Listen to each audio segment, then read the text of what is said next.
Chapter 4 का आगाज किया था जी। और चैप्टर 4 मैंने कल भी आपसे कहा कि ये वो चैप्टर है जो आपने, वैसे तो सब चैप्टर में हमने ICAP के ऑफिशियल स्टडी टेक्स्ट को साथ थोड़ा सा अटैच करना ही करना है, लेकिन हमारे पेपर में बहुत कम जगह ऐसी हैं जहां पे कोई चीज रिप्रोड्यूस करने के लिए आ सकती है कि जी बताएं ये होती क्या है। हमने बताना नहीं है, बल्कि एनालिसिस में ये वाले अल्फाज हमने इस्तेमाल करने थे। इस एंगल से हमने चीजों को यूज करना सीखना है। लेकिन इस चैप्टर में इस तरह का कंटेंट मौजूद है जो रिप्रोड्यूस करने के लिए भी आ जाएगा। लाइक जो अभी आखिरी पेपर हुआ है उसमें भी कुछ हिस्सा 4-5 नंबर यहां से रिप्रोड्यूस करने के लिए आ गए। तो इसके लिए हमें थोड़ा सा इन चीजों को रिटेन करने की भी जरूरत है, याद करने की भी जरूरत है जी।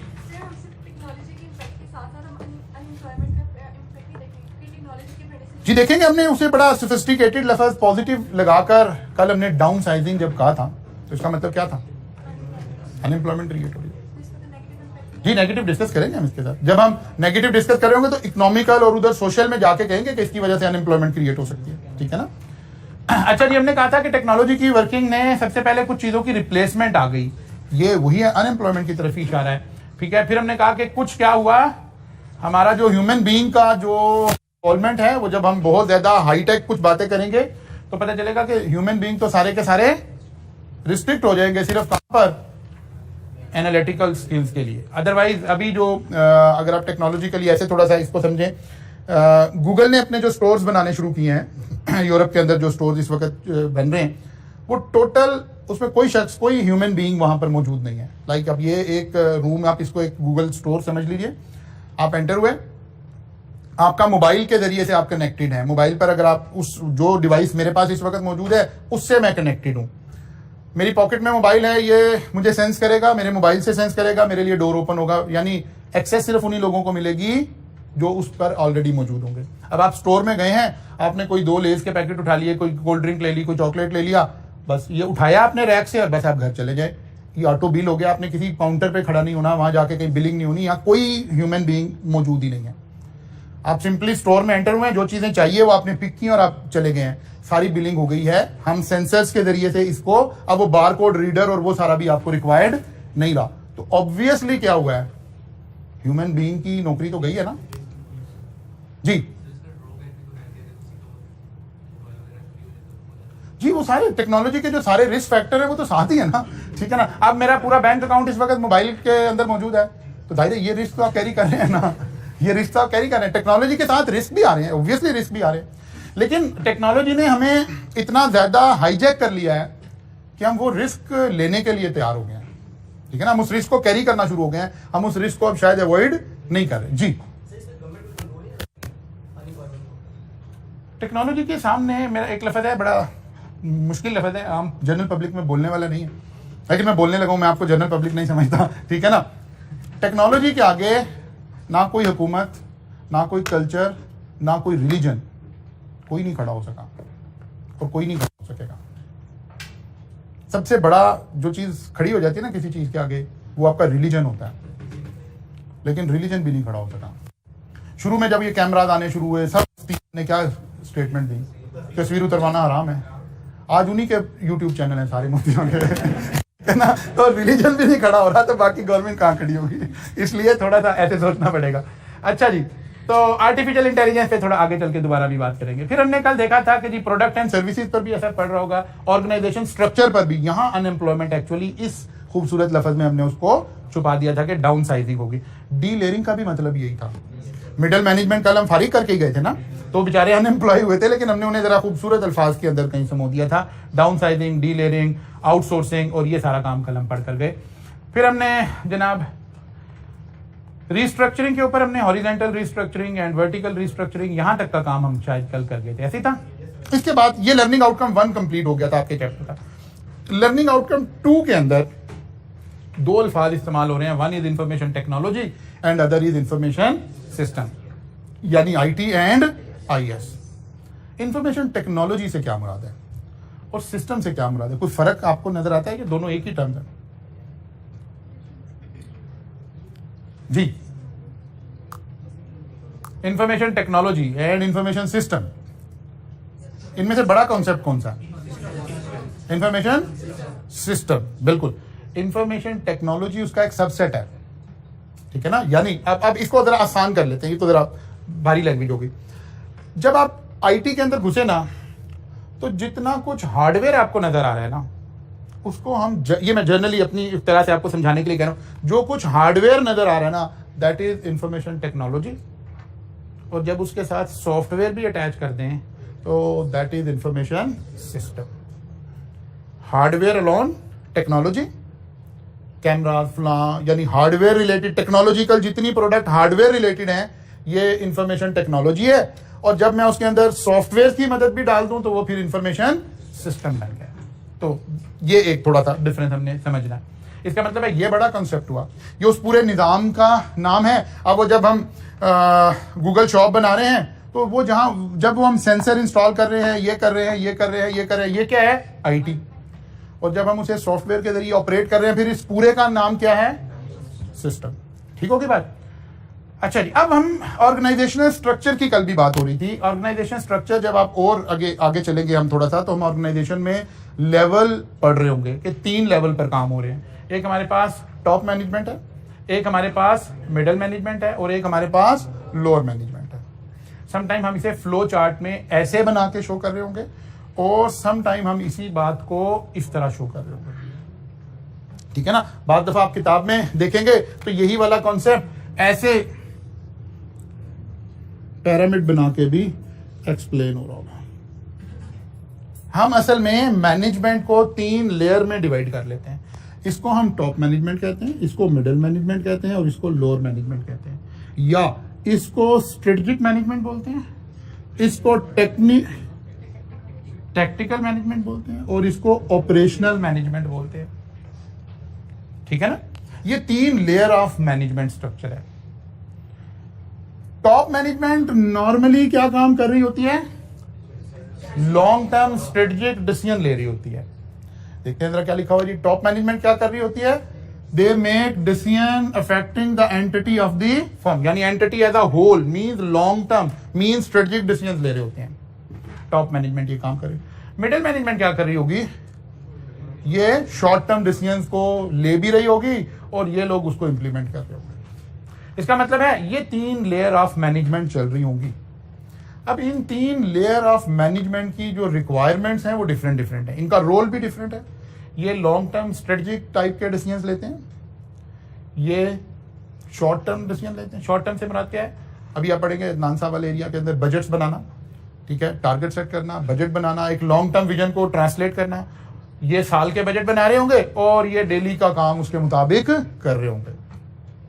अब जब हम 3 लोगों के 3 ग्रुप बन गए ना, 3 लोगों के काम अलग अलग हैं। ये लोग जो डिसीजन कर रहे हैं 3 से 5 साल की डिसीजन मेकिंग कर रहे हैं, लॉन्ग टर्म डिसीजन मेकिंग कर रहे हैं। ये लोग 1 साल की डिसीजन कर रहे हैं, उसके मुताबिक ये आज का काम कर रहे हैं। अब इन तीनों के काम करने का अंदाज फर्क है, तो इन तीनों की नीड्स भी फर्क है। कौन सी नीड? Information need. जो इंफॉर्मेशन इस एम्प्लॉय के पास होनी चाहिए, क्या वही इंफॉर्मेशन टॉप मैनेजमेंट के पास होनी चाहिए? क्या उसका उसी इंफॉर्मेशन से गुजारा चल जाएगा? तो पता चलेगा नहीं चलेगा। इस बात को एड्रेस करने के लिए फिर हमने कहा कि जी टाइप ऑफ इंफॉर्मेशन सिस्टम क्या होंगे ऑर्गेनाइजेशन में। ठीक है, हमने कहा जो इंफॉर्मेशन सिस्टम है ना, information system collect and store companies की data and produce information for user. कि क्या करेगा? डाटा कलेक्ट करेगा, और जो उस डाटा का यूजर है उसके मुताबिक उसकी इंफॉर्मेशन उसको रिप्रोड्यूस करके देगा, ताकि उसकी डिसीजन मेकिंग की नीड्स जो है वहां से क्या हो सके? पूरी हो सके। लेकिन हम इसे पीछे देख कर आए कि 3 तरह के लोग हैं। इसका मतलब है 3 तरह के लेवल की इंफॉर्मेशन अलग अलग चाहिए होगी। कुछ इंफॉर्मेशन है जो नीचे ऑपरेशनल लोगों को रिक्वायर्ड है, उन्हें वो इंफॉर्मेशन हमें देनी पड़ेगी। उससे ज्यादा डिटेल मैनेजर मिडिल मैनेजमेंट को देनी पड़ेगी, और उससे ज्यादा डिटेल टॉप मैनेजमेंट को देनी पड़ेगी। अब इन सारी बातों को देख करने के बाद हम कहते हैं कि जो हमारे पास टाइप ऑफ इंफॉर्मेशन सिस्टम्स होंगे ना, वो क्या होंगे? One is transaction processing system, second is management support system, decision support system, executive information system, expert system. अब ये डिफरेंट हमने ये सारा किताब में हमें नजर आएंगे, इनको हमने थोड़ा थोड़ा सा रीड करना है कि ये क्या हैं और इससे हम क्या काम ले रहे हैं। ट्रांजैक्शन प्रोसेसिंग सिस्टम, अच्छा चले पहले इसको उसी से लिंक कर लें, ये इसी नीड से लिंक कर लें, फिर आते हैं, फिर वन बाय वन देखते हैं। टाइप ऑफ इंफॉर्मेशन सिस्टम कौन सी आगे जी, हमें इंफॉर्मेशन चाहिए कौन कौन सी है?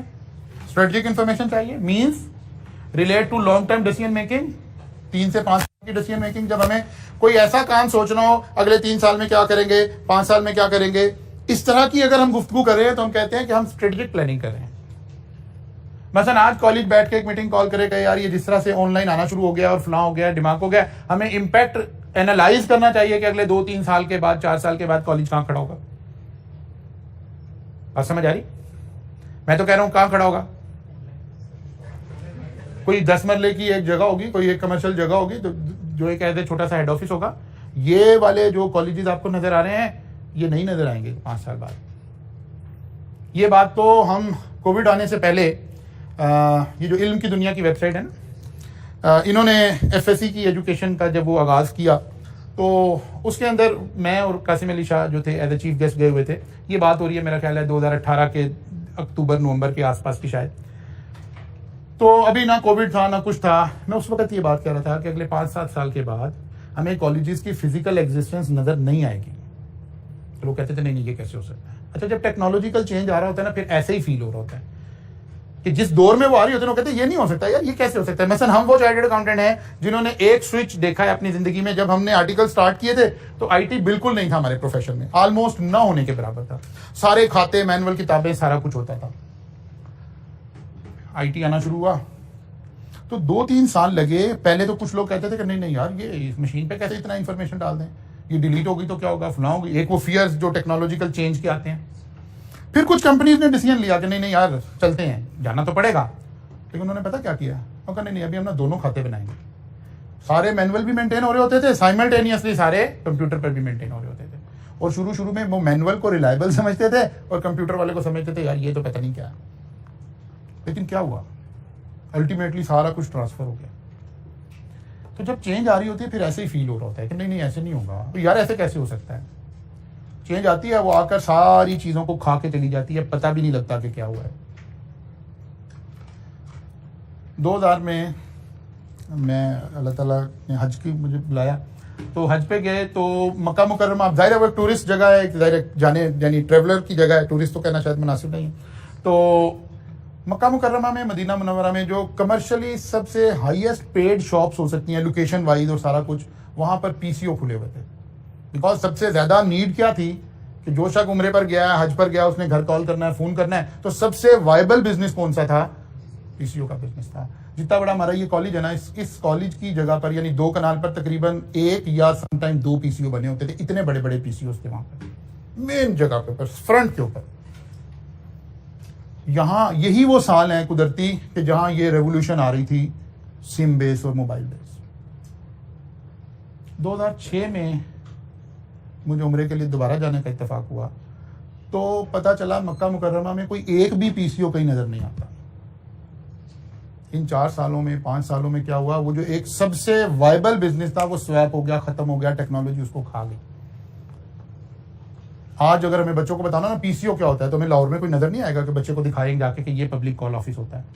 और एक वक्त था हमारी स्टॉक मार्केट की सबसे हाईएस्ट जो शेयर थे ना, वो इस पीसीओ रिलेटेड टेलीकॉम और टेलीकार्ड और इन कंपनीज के शेयर होते थे। बहुत सारे लोगों की जिंदगी के अंदर इन्हीं कंपनीज की शेयर की ट्रेडिंग की वजह से आज वो बहुत बड़े इंसान बने हुए हैं। लेकिन वो बिजनेस अपनी जगह खत्म हो गया। टेक्नोलॉजिकल इंपैक्ट, सैमसंग, नोकिया ये साथ साथ चल रहे थे, बल्कि नोकिया लीडिंग कंपनी होती थी।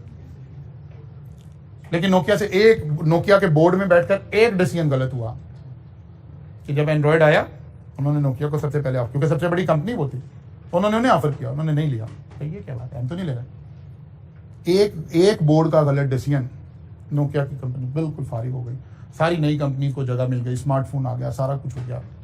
और एक वक्त आया कि वो लोगों को बड़ी मुश्किल लगी, जो लोग सॉफ्ट कॉर्नर रखने वाले लोग थे, कि नोकिया के जो सीईओ थे उन्होंने रोते हुए कॉन्फ्रेंस की और कहा कि हमें पता नहीं लगा कि हमारे साथ क्या हुआ है। जो हमारे जैसे मैनेजमेंट वाले लोग थे, जब उन्होंने कहा ना हमें पता नहीं लगा, तो हम कहते हुआ इनके साथ ठीक है, अगर इन्हें अभी भी पता नहीं लगा तो समझ आइए कि पता नहीं लगा आपको, कमाल है। यही तो हम टॉपिक पढ़ रहे हैं कि कैसे पता लगाना है आपने। तो इम्पैक्ट ये, अगर हम इस तरह के काम सोच रहे हैं कि अगले 5 साल बाद क्या होगा, एजुकेशन में क्या होगा, हॉस्पिटल में क्या होगा, ग्रोसरी स्टोर में क्या होगा। इसका मतलब है इस वक्त हम क्या कर रहे हैं, स्ट्रेटेजिक प्लान बना रहे हैं। जी सर, आपने बताया कि ऑनलाइन एजुकेशन का एजुकेशनल इंस्टीट्यूट पे क्या इफेक्ट होगा, लेकिन सर जो ऑनलाइन बच्चे एजुकेशन हासिल कर रहे हैं, जब वो 4 साल बाद डिग्री लेकर मार्केट में आएंगे तो वो क्या 2-4 लोगों में मुहज़्ज़ब तरीके से अपनी बात करके कर पाएंगे? तुम चाहते हो बच्चे मुझे बाहर पकड़ के मारें? क्योंकि मैं इसका जो जवाब देना चाह रहा हूँ मैं इन बच्चों के जवानों के सामने दे नहीं पाऊंगा। ये मारेंगे मुझे बाहर पकड़ के। ठीक है, तो ये देखिए हो क्या, जब टेक्नोलॉजिकल चेंज आती है ना, ये हमेशा अपने फियर्स के साथ ही आती है। वो कभी आपने एज अ कोर्स में पढ़ा था कि वो जो हमारी हिस्ट्री में शायर हाली थे, वो उस वक्त कहते थे कि यूं कत्ल के बच्चों से बदनाम ना होता, अफसोस के फिरौन को कॉलेज की ना सूझी। यानी उस वक्त कॉलेज को ये तस्वुर दिया जा रहा था कि कॉलेज जो है वो हमारी नस्ल को बर्बाद कर रहा है, ये वो रिवायत, ये वो कल्चर हमारा ख़राब हो रहा है। ये ऐसे ही है। ये एतराज़ तो हमेशा चेंज के ऊपर आता ही रहेगा। जो भी लफ्ज़ चेंज होगा ना उस पर कुछ ये एतराज़ होगा, ये ऐसे नहीं होंगे, ये ऐसे नहीं होंगे, ये ऐसे होगा। ये एक एतराज़ है, ये साथ ही चलेगा। कुछ चीज़ें ऐसी होंगी जो इम्प्रूव हो जाएंगी और कुछ चीज़ें होंगी जो डिटीरिएट हो जाएंगी। मसलन मैं कोई, वो जो मैंने कल भी कहा कि मैं बच्चों से जब मिलता हूँ, मुझे सबसे ज़्यादा इस अटेम्प्ट में इस बच्चों से सुनने का मौका मिला कि सर वो मुझे पेपर भी आता था, मैं मैनेज नहीं कर पाया, मेरे से लिखा नहीं गया। ये किसके असरात हैं? ऑनलाइन सिस्टम के, कोविड के पिछले 2-2.5 सालों से तो हम घरों में बैठे हैं ऐसे ही। तो वो जो 3 घंटे मुसलसल लिखने के लिए मेरे बाजू के मसल्स रिक्वायर्ड है, वो भी बिल्ट नहीं हुए। क्योंकि ऑनलाइन तो आप तो लेट के लेते हैं ना, आराम से सुकून से बैठ के ले रहे हैं।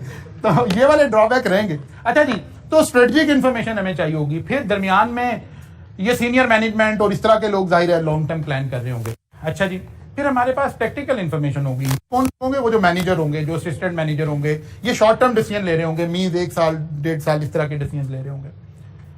अच्छा जी, फिर इसी तरह से हमारे पास तीसरी इन्फॉर्मेशन कौन सी चाहिए होगी? ऑपरेशनल लोग चाहिए। ये हमारी इन्फॉर्मेशन नीड्स का जिक्र हो रहा है। जो इन्फॉर्मेशन इन्हें चाहिए वो इन्हें नहीं चाहिए। मसलन यहां अगर आप देखें तो हम कह रहे हैं कि इनके इंफॉर्मेशन सिस्टम के अंदर include internal, external, competitor, market and general business environment. ये सारा कुछ पता होना चाहिए ना। जब हमने ये डिसीजन लेना हो कि यार 5 साल के बाद एजुकेशन का कहां खड़ी होगी, तो हम कहेंगे यार नहीं सर, एजुकेशन को भी ना 2 हिस्सों में बांट लेते हैं। एक हमारी बेसिक स्कूल वाली एजुकेशन है, मैट्रिक तक की एजुकेशन है, या एफएससी की एजुकेशन है, या इंजीनियरिंग है, या मेडिकल है। चलिए वो एक तरह की एजुकेशन होगी। हम अपने सेक्टर की बात करेंगे। हमारे सेक्टर में पहली बात, आप लीगली बाउंड नहीं है कि आप क्लासेस पढ़ें। कॉलेज मसलन हम सड़क से उधर चले जाएं तो पंजाब यूनिवर्सिटी सिर्फ तालीम नहीं दे रही है, उसके अलावा भी बहुत कुछ प्रोवाइड कर रही है बच्चों को। ठीक है, वहां आर्ट भी हो रहा है, कल्चर भी हो रहा है, वो स्पोर्ट्स भी हो रही हैं, बहुत आपकी ग्रूमिंग भी हो रही है, बहुत कुछ हो रहा है। लेकिन ये जो प्रोफेशनल कोर्सेज हैं ये दुनिया भर में ऐसे ही हो रहे हैं कि 2-2 कनाल के उसमें खुले हुए हैं। हम सिंपली एक एकेडमी है। हम ना आपको यहाँ ग्रूम कर रहे हैं, ना यहाँ आपको कोई कॉलेज लाइफ अवेलेबल है, कुछ नहीं है। आप सिर्फ इस लेक्चर को ही सुनने के लिए आए हैं। हाईएस्ट थ्रेट इसी वाले सेक्टर की एजुकेशन के ऊपर है। ये बच्चा कहता है मुझे अगर ये सब कुछ घर पे मिल गया है तो फिर मैं कॉलेज क्यों आऊँ, फिर वो घर ही बैठ जाएगा। लेकिन एक मेडिकल का बच्चा घर नहीं बैठेगा, मेडिकल के कॉलेजेस ऐसे ऑनलाइन नहीं हो सकेंगे, इंजीनियरिंग के नहीं हो सकेंगे, तो हम हर सेक्टर को देखना पड़ेगा, एनवायरमेंट। फिर साथ ही मुझे देखना पड़ेगा कि यार मैं सोचूं कि शायद पैक क्या कर रहा है, स्कैन क्या कर रहा है, फलां कंपेटिटर क्या कर रहा है, फलां क्या कर रहा है, मुझे फिर मैं ज्यादा बेटर डिसीजन ले सकूंगा।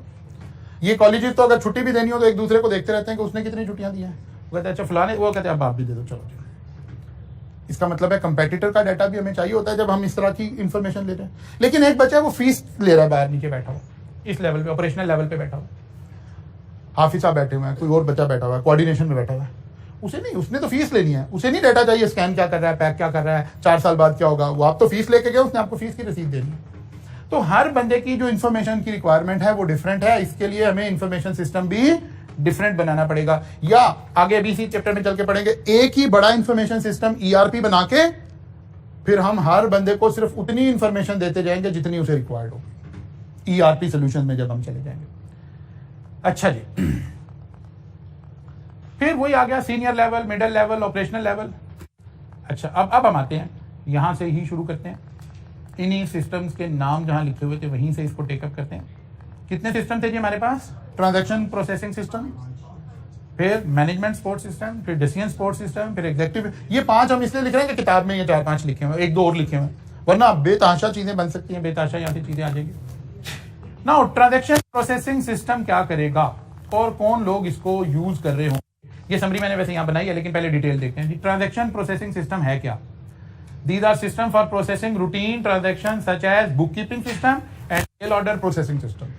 यानी ये वो सिस्टम हैं, ये वो चीजें हैं जो किसी ट्रांजैक्शन को रिकॉर्ड करने के काम आ रहे हैं। आप एक ग्रोसरी स्टोर पे गए तो आपके सामने पॉइंट ऑफ सेल सिस्टम पड़ा हुआ था, वो बारकोड रीडर से चीजें रीड करता जा रहा है, ये रिकॉर्ड होती जा रही हैं। ये इस वक्त क्या सिस्टम यूज कर रहा है? वो ट्रांजैक्शन प्रोसेसिंग सिस्टम यूज कर रहा है। हम आईटी की मदद से कुछ ट्रांजैक्शन को रिकॉर्ड करने में आसानी पैदा कर रहे हैं। जो हमारा टीडीएस किस्म का लेबर ओरिएंटेड काम था, वो हमने थोड़ा सा ऑटोमेट करके उसको बेटर परफॉर्म कर लिया। अच्छा जी, मैनेजमेंट इंफॉर्मेशन सिस्टम, ये भी चीजों को हमें मैनेज करके देगा, लेकिन क्या करेगा? These are information system for providing information mainly of routine nature to management. Management को जिस तरह की इंफॉर्मेशन चाहिए कोई डिसीजन लेने के वक्त, उनकी नीड ये सिस्टम पूरी कर रहा होगा।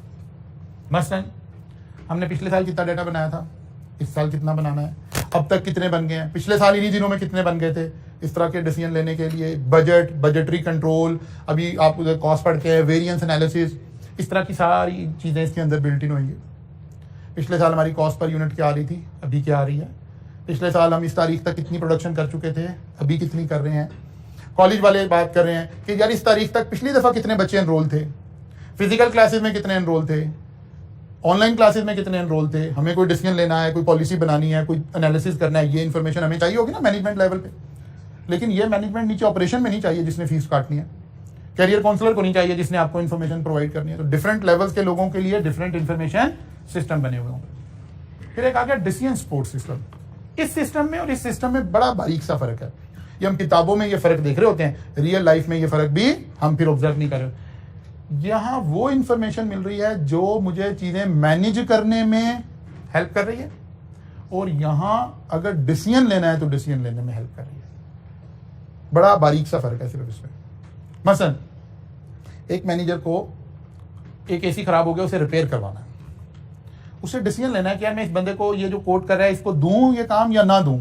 उसने मैनेजमेंट इन्फॉर्मेशन सिस्टम में फौरन डाला, डिसीजन सपोर्ट सिस्टम में, तो देखा जब लास्ट टाइम हमने यही चीज रिपेयर करवाई थी तो कितने की हुई थी।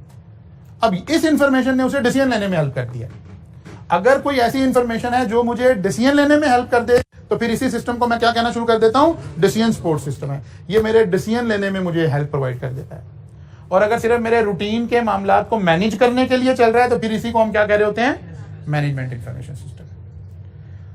जब हम डिसीजन ले रहे होते हैं तो डिसीजन में हमें पास्ट डाटा भी चाहिए होता है, फोरकास्ट भी चाहिए होता है, और कोई जैसे वो जो आपने डिसीजन मेकिंग टूल्स पढ़े, रेलिवेंट कॉस्ट और ये सारी चीजें, इस तरह की बहुत सारी चीजें आपको मिल सकती हैं इसके अंदर। ये हमारी बुनियाद हो सकते हैं। कोई सिनेरियो हो सकता है, इस सूरत में क्या करना था, इसमें क्या करना था। अच्छा अगर मैं परचेज करूं तो कितने की पड़ेगी, अच्छा अगर मैं इसे इन हाउस डेवलप कर लूं तो क्या कॉस्ट आ रही होगी। ये सारा ये अब जब मैं ये वाला एनालिसिस कर रहा हूं तो फिर ये मेरा सिस्टम कौन सा है, डिसीजन सपोर्ट सिस्टम है। मसलन अगर मैं अपनी मीडिया की टीम इन हाउस मैनेज करूं, ये बच्चे जो इस वक्त हमें रिकॉर्डिंग सर्विसेज और इसके बाद सॉफ्टवेयर में और बाकी सारा काम, एडिटिंग और ये काम कर रहे हैं, ये मेरे एम्प्लॉय हों तो मुझे पर लेक्चर क्या कॉस्ट कर रहा है। फिर मैंने एक बंदे को बुलाया, उसे कहा मेरी रिकॉर्डिंग कर दिया करो। उसने कहा सर मैं ये पर लेक्चर आपको कॉस्ट चार्ज करूंगा। अब मैं कंपेयर कर रहा हूँ कि मुझे कौन सी चीज़ इसमें से वायबल है। अगर मेरा सॉफ्टवेयर मुझे ये वाली इंफॉर्मेशन दे रहा है तो इस वक्त मैं जो सॉफ्टवेयर यूज कर रहा हूँ उसका नाम क्या है, डिसीजन सपोर्ट सिस्टम है। क्लियर होगी बात। फिर आ गया, अच्छा चलिए वहीं चलते हैं, वहां से इकट्ठे नाम एक जगह लिखे होंगे, यहीं से एक्सप्लेन कर देते हैं। फिर इसके आगे चले तो फिर हमारे पास डिसीजन सपोर्ट सिस्टम के बाद क्या आ गया, एग्जीक्यूटिव इंफॉर्मेशन सिस्टम। आमतौर पर डिसीजन सपोर्ट सिस्टम कौन लोग यूज कर रहे होंगे, मैनेजर्स, जिन्हें कोई डिसीजन लेने हैं, मैं खरीद लूं, बनवा लूं, पार्टी ए से लूं, पार्टी बी से लूं, अभी खरीद लूं, थोड़े दिन ठहर के खरीद लूं, डिसीजन लेने। ऊपर आ गया top management, executive information system, board of director, top management, strategic information. इनकी इंफॉर्मेशन नीड और ज्यादा। इन्हें किस तरह की इंफॉर्मेशन चाहिए, कंपेटिटर का डाटा भी चाहिए, कोई और एनालिसिस भी चाहिए, हमारी ऑर्गेनाइजेशन का भी ज्यादा डिटेल डाटा चाहिए। मतलब पिछले 10 साल से हम क्या कर रहे हैं, हमारा विजन क्या था, हमारा मिशन क्या था, हमारे टारगेट्स क्या हैं, आइंदा का फ्यूचर प्लान क्या। यहाँ ज्यादा डिटेल्ड इंफॉर्मेशन है। ये वाले सिस्टम वो हैं जो वो वाले लेवल तक की इंफॉर्मेशन प्रोवाइड कर रहे हैं।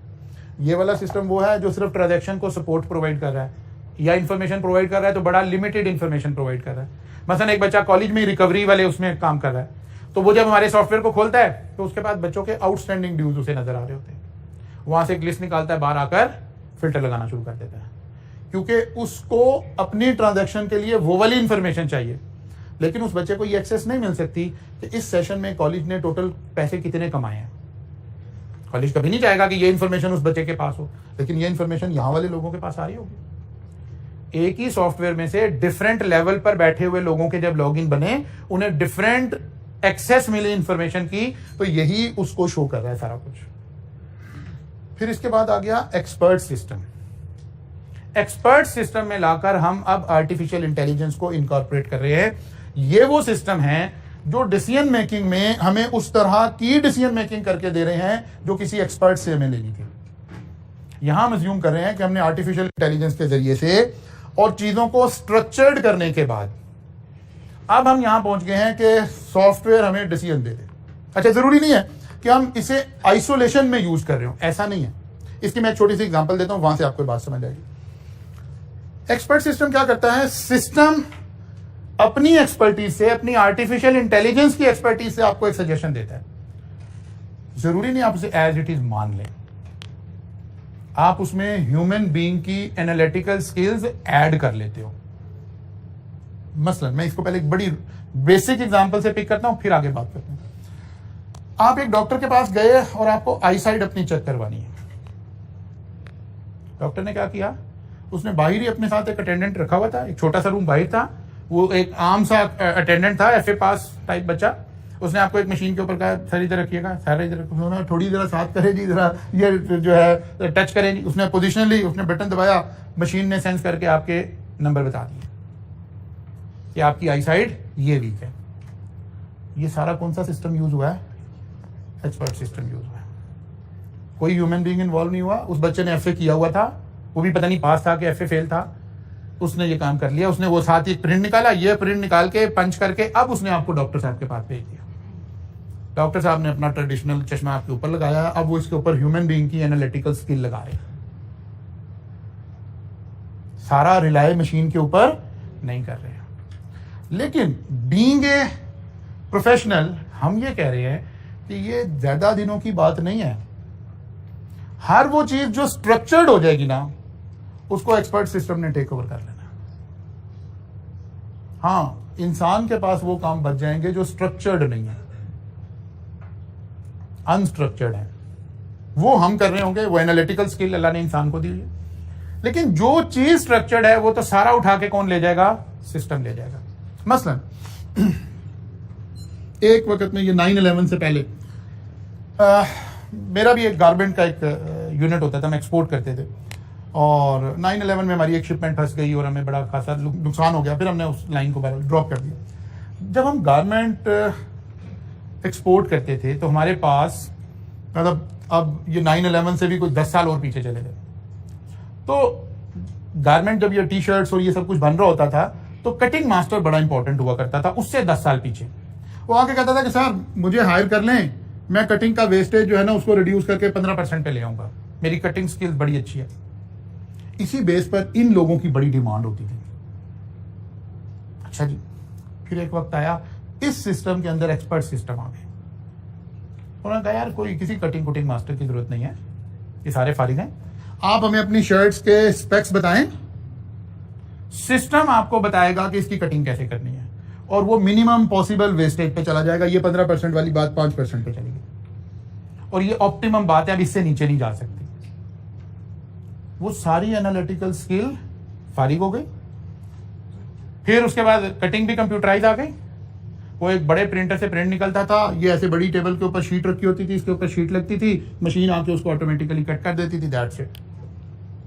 एक्सपर्ट सिस्टम ने सारी जगह ले ली। मैं दानिस्ता उस तरह की एग्जांपल दे रहा हूं जिससे आप डरना है, क्योंकि अल्टीमेटली हमने क्या कहना है, एक वक्त आना है जो चीजें स्ट्रक्चर्ड हो गई हैं वो हमारे प्रोफेशन की भी मशीन में उठा लेनी है। हाँ, जो हमारी लीगल रिक्वायरमेंट है वो बच जाएगी, वो हमें बचा लेगी। नहीं, वो नहीं चाहिए। This machine is appointed as an auditor of the company. नहीं हो सकता ना। अच्छा, उसमें भी मजे की बात है ना, उसमें भी मजे की बात यह है कि वहां भी एक कॉन्फ्लिक्ट ऑफ इंटरेस्ट है ना। कंपनी लॉ में जो चेंज आती है उसमें सबसे बड़ा स्टेक होल्डर कौन है? ICAP। यानी हम ही ये अप्रूवल देंगे कि जनाब आप इसको अपॉइंट कर दिया करेंगे आइंदा ऑडिटर, कभी भी नहीं देंगे। आप समझ आ रही है? तो इसलिए वो वाला काम नहीं होगा। लेकिन हाँ, हम इसको पॉजिटिवली देखें, हमारे काम आसान होने शुरू हो जाएंगे, हमारा ऑडिट आसान हो जाएगा, हमारा एनालिटिकल काम आसान हो जाएंगे, रहेंगे हम ही। जैसे अगर आप इस बात को ऐसे सोचें, एक्सपर्ट सिस्टम ने बहुत ज्यादा जगह बना ली आपकी मेडिकल साइंसेज के अंदर। अभी मैंने आपको बिल्कुल बेसिक से टेकअप करना शुरू किया। आज हमारी जो मेडिकल साइंस की जो ब्रांच है सर्जरी, उसके इतना तरक्की कर जाने की वजह क्या है? Expert system. लेटेस्ट से लेटेस्ट मशीन आ रही है, लेटेस्ट से लेटेस्ट टेक्नोलॉजी आ रही है। तो क्या डॉक्टर फारिग हो गए? क्या कोई हॉस्पिटल ऐसा भी बन गया जहां डॉक्टर कोई नहीं होता? आप जाते हैं, मशीन से सब कुछ चेकअप करके या मशीन ही ऑपरेशन करके मशीन ही मेडिसिन देकर आपको घर भेज देते हैं? नहीं, हमें एनालिटिकल लगाने के लिए ह्यूमन बीइंग्स चाहिए। हाँ, डॉक्टर का काम आसान हो गया है। पहले वो ओपन हार्ट सर्जरी कर रहा था और सर्जरी के बाद उसे 1 हफ्ता तक पेशेंट को वहीं रखना पड़ रहा था। अब वो सर्जरी के 3 घंटे के बाद पेशेंट को कहता है आप घर चले जाए, कोई मसला नहीं है, क्योंकि सर्जरी की टेक्निक्स उसकी इंप्रूव हो गई हैं, वहां उसके पास टेक्नोलॉजी आ गई है, वहां उसके ऊपर इंपैक्ट आ गया। तो ऐसे ही हमें एक्सपर्ट सिस्टम का मतलब यही है कि आपको एक सिचुएशन अराइज होगी और आप वहां सिस्टम से असिस्टेंस ले लें। सिस्टम आपको बाकायदा डिसीजन बताएगा। मसलन जब हम सीए कर रहे थे, आर्टिकल चल रही थी, तो उस वक्त अभी आईटी क्योंकि इतना नहीं आया हुआ था, तो जब हम किसी केस को, टैक्स के केस को अगर हमें लड़ना पड़ गया है, कोई टैक्स का केस है, उसके अपील में जाना पड़ गया है, तो वहां सारा आर्ट क्या होता था कि आपने केस लॉज में से कुछ रेफरेंसेस निकालने हैं कि पहले इस तरह। अब वो क्योंकि सब कुछ मैनुअल था, अब आप जनाब किताब के सफे पलट रहे हैं, देख रहे हैं, और आपके ऑफिस में भी किताबों का ढेर लगा होता था इन चीजों का। आज आप कहते हो नहीं यार, फलां सेक्शन का मसला आया, आप सॉफ्टवेयर अवेलेबल है, आप एंटर करें, पाकिस्तान के नहीं, पूरी दुनिया के केस लॉज एक क्लिक पे आपके सामने आ जाएंगे। ये क्या हुआ है? ये एक्सपर्ट सिस्टम है, ये मुझे हेल्प कर रहा है। फिर हर वो साइंस जो इफ एंड बट पे चल रही है, ये होगा तो ये करना है, ये होगा तो ये करना है, वो सारी जगह पे एक्सपर्ट सिस्टम आ जाएगा। मसलन हमारे यहाँ मेडिकल में एनालिटिकल बातें भी रहते हैं, लेकिन मेडिकल की एक ब्रांच को अगर हम होम्योपैथी को लें, वो सारे का सारा इफ एंड बट पे चलता है। अगर आपको किसी को होम्योपैथी का कभी इत्तेफाक हुआ हो तो वो सारा इफ एंड बट पे चलता है कि अगर आपको प्यास लग रही है तो फिर ऐसे सोचना है, नहीं लग रही तो फिर ऐसे सोचना है, ये हो रहा है तो ऐसे सोचना है, ये हो रहा है तो ऐसे सोचना है। इसीलिए होम्योपैथी के अंदर एक्सपर्ट सिस्टम आ गए। पेशेंट बैठे, अपनी सिम्टम्स एंटर करे, सिस्टम आपको बताएगा कि ये मेडिसिन है आपकी। तो एक्सपर्ट सिस्टम से यही मुराद है कि सिस्टम डिसीजन लेकर बताए कि ये आपने करना है। लेकिन ये जब भी होगा जब हमारे पास स्ट्रक्चर्ड अप्रोच होगी। इसका एक छोटी सी लिंक करने के लिए, ताकि आपको बात थोड़ी सी समझ आ जाए, कभी क्यूएम के अंदर आपने लीनियर प्रोग्रामिंग पढ़ी थी। हम डिफरेंट वेरिएबल्स को लिंक करके और एक ऑप्टिमम पॉइंट निकाल लेते थे। अब क्योंकि ये स्ट्रक्चर्ड अप्रोच है तो लीनियर प्रोग्रामिंग हमें करनी नहीं पड़ रही आज के दौर में। सिस्टम 1 सेकंड में लीनियर प्रोग्रामिंग से आपको सोल्यूशन बता देगा, ठीक है ना। इस तरह के सारे काम जहां स्ट्रक्चर्ड अप्रोच इख्तियार की जा सके, जहां चीजों को लिंक किया जा सके, वो सारी चीजें आ जाएंगी। इन सिस्टम्स को हम कह रहे हैं एक्सपर्ट सिस्टम है, जहां सिस्टम खुद डिसीजन लेगा, ह्यूमन बीइंग की इन्वॉल्वमेंट नहीं हो रही होगी। तो ट्रांजैक्शन प्रोसेसिंग सिस्टम क्या करेगा? ट्रांजैक्शन को प्रोसेस करने में हेल्प कर देगा। मैनेजमेंट सपोर्ट सिस्टम हमें चीजों को मैनेज करने से रिलेटेड सपोर्ट प्रोवाइड करेगा। डिसीजन सपोर्ट सिस्टम हमें डिसीजन लेने में मदद प्रोवाइड करेगा। एग्जीक्यूटिव सिस्टम टॉप मैनेजमेंट के लोगों की जो रिक्वायरमेंट है इंफॉर्मेशन की, उसको पूरा करेगा। और एक्सपर्ट सिस्टम इन सबसे ऊपर आकर खुद डिसीजन देगा, आपको खुद डिसीजन देगा कि इसमें यह करना चाहिए। बहुत सारे लीगल और इस तरह के काम और इस तरह की चीजें तो अब इसके ऊपर स्विच होती जा रही हैं और वो खुद से आपको सपोर्ट प्रोवाइड करने के काबिल हो गए। यहाँ स्ट्रक्चर्ड अप्रोच से मतलब है कि अगर आप एक स्केच ड्रॉ कर सकते हो कि ये होगा तो ये करना है, ठीक है ना। मसलन जब आप डॉक्टर के पास जाते हैं और डॉक्टर आपको इन्वेस्टिगेट कर रहा होता है किसी भी मामले में, वो देखते हैं अच्छा जी आपका टेम्परेचर कितना है, ब्लड प्रेशर क्या है, शुगर लेवल क्या है, फिर वो कोई और सिम्टम्स लेना शुरू करता है। इसका मतलब है उसके दिमाग में कोई स्ट्रक्चर्ड अप्रोच चल रही है कि अगर ब्लड प्रेशर है तो फिर मैंने इस तरह सोचना है, नहीं है तो इस तरह सोचना है। अच्छा जी, अगर नहीं है फिर आगे देखना है शुगर है कि नहीं है। ये एक स्ट्रक्चर्ड अप्रोच है। ये काम कोई भी आईटी का बच्चा बैठकर इसको स्ट्रक्चर कर देगा और ये मशीन फिर 1 सेकंड में उसको परफॉर्म कर देगी। और अगर कोई सिचुएशन ऐसी है जिसका कोई स्ट्रक्चर डिजाइन नहीं किया जा सकता, तो फिर उसको आईटी, फिलहाल हम ये कह रहे हैं कि फिर उसको आईटी टेकअप नहीं कर सकती। मसलन दुनिया भर में ये जो सिग्नल सिस्टम है, ट्रैफिक के जो सिग्नल्स हैं, ये स्मार्ट सिग्नल में कन्वर्ट हो गए हैं। हमारे यहाँ भी मैनुअल लगे हुए हैं कि जनाब आप बाद दफ़ा क्या है जी, सामने से कोई ट्रैफिक नहीं आ रही है लेकिन आप खड़े हुए हैं।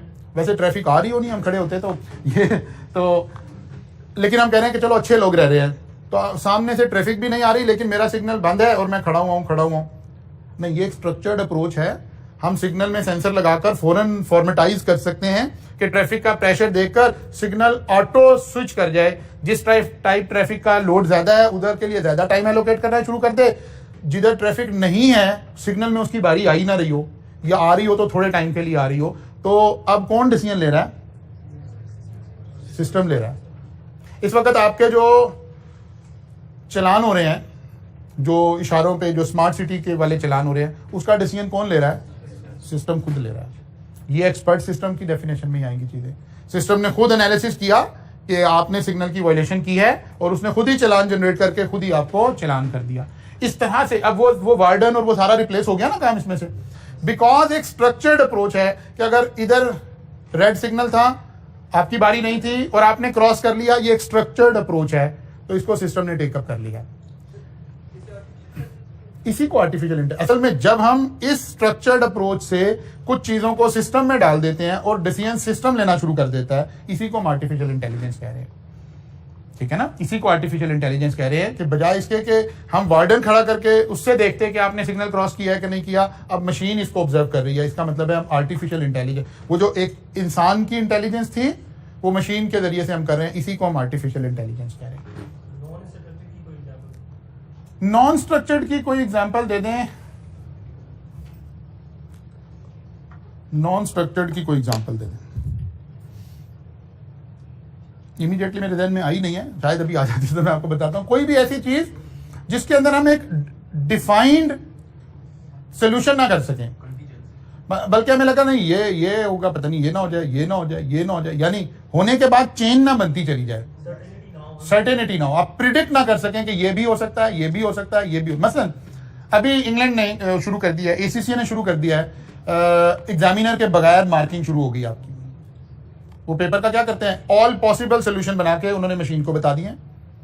मशीन स्कैन करती है पेपर को, लेकिन उसमें उन्हें थोड़ी एफर्ट लगानी पड़ रही है शुरू में। स्ट्रक्चर्ड अप्रोच फिर एक्सप्लेन हो जाएगी, क्या बच्चा ये गलती कर सकता था, ये कर सकता था, ये हो सकता था, जितने पॉसिबल सोल्यूशन है वो बना लिए।